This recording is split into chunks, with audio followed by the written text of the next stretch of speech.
जो central forces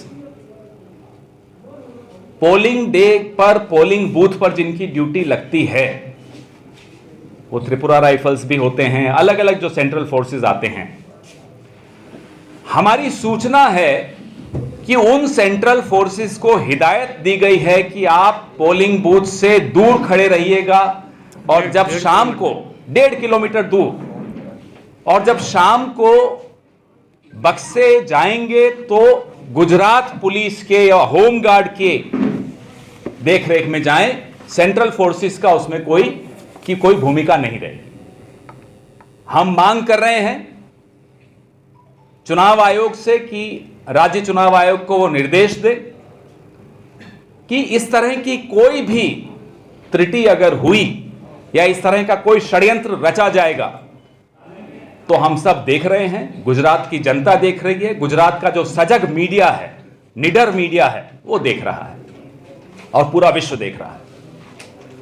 तो अगर केंद्र सरकार के और भारतीय जनता पार्टी के मन में कोई षड्यंत्रकारी विचार है तो आज हम उन्हें चेतावनी दे रहे हैं कि इस तरह का षड्यंत्र गुजरात में कांग्रेस पार्टी नहीं चलने देगी। यह कान खोलकर दोनों सुन लें, नानो भाई और मोटा भाई दोनों सुन लें। नहीं, मैं तो आपको आप ही की भाषा में बता रहा हूं। नानो कौन मोटो कौन तो आप ज्यादा समझो। अब मैं बोलूं काली दाढ़ी सफेद दाढ़ी तो अब तो दोनों की दाढ़ी सफेद हो गई, तो वो तो मैं बोल नहीं सकता। 5 साल पहले तो मैं यही बोलता था कि काली दाढ़ी सफेद दाढ़ी, अब नहीं बोल सकता। मैं मेरे बड़े भाई रघु शर्मा जी से आग्रह करूंगा कि इस प्रेस वार्ता को आगे बढ़ाएं, उसके बाद सवाल जवाब की सिलसिला शुरू करेंगे। पहले चरण में सौराष्ट्र और साउथ गुजरात, कल कैंपेन शाम को उनका खत्म हो गया और कल मतदान है। और जिस ढंग की रिपोर्ट्स दोनों जोन से कांग्रेस पार्टी के पास आई है, लोगों के मन में जो गुस्सा है, भारतीय जनता पार्टी के 27 साल के कुशासन से जो परेशानी है, वो मतदान के जरिए कल सामने आने वाली है। प्रधानमंत्री जी ने 8 महीने लगातार गुजरात को दिए इस चुनाव को जीतने के लिए।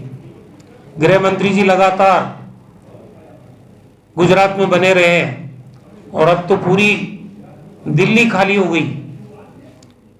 40 भारत सरकार के मंत्री, जितने राज्यों में बीजेपी की सरकार है, उनके सभी मुख्यमंत्री, आसाम से लेके उत्तर प्रदेश से लेके सब राज्यों के मुख्यमंत्री आप गुजरात में गली गली में घूम रहे हैं। और हमने पहले ही कहा कि कोई अच्छा काम किया होता तो इतना परेशान होने की उनको जरूरत नहीं थी। जिस ढंग से उनकी सभाओं में लोग जा नहीं रहे, कुर्सियां खाली है,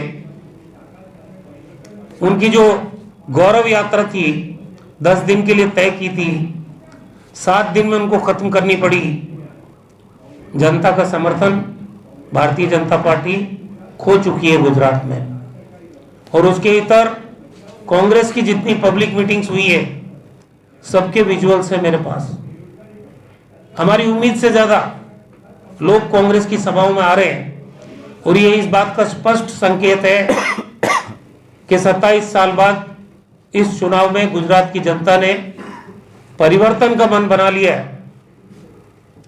नाइट वॉचमैन के रूप में भेजा, उसमें भी लोग नहीं आए तो मीटिंग कैंसिल हुई। तो जिन नेताओं की मीटिंगें कैंसिल हो रही है, गुजरात की जनता सुनना नहीं चाहती है, उनके बारे में क्या टिप्पणी करेंगे? अच्छा सर, गोदी मीडिया की भी बात कर रहे थे, वो आपको भारत जोड़ो यात्रा में फ्लो कर रहा था और यहाँ भी, आखिर मंशा क्या हो सकती है गोदी मीडिया की? आप मुझे बताइए, ये जो प्री पोल सर्वे है, ये चुनाव के पहले करना उचित है या नहीं है? और ऐसा करके वो क्या करना चाह रहे हैं? गुजरात की 6.5 करोड़ जनता जिसका फैसला करने वाली है, उसका प्री पोल सर्वे के नाम पे आप क्यों लोगों के माइंडसेट को बदलने की कोशिश कर रहे हो? ये खुद अपने आप में अपराध है मेरी दृष्टि से, और ये फेयर नहीं है पॉलिटिक्स के हिसाब से।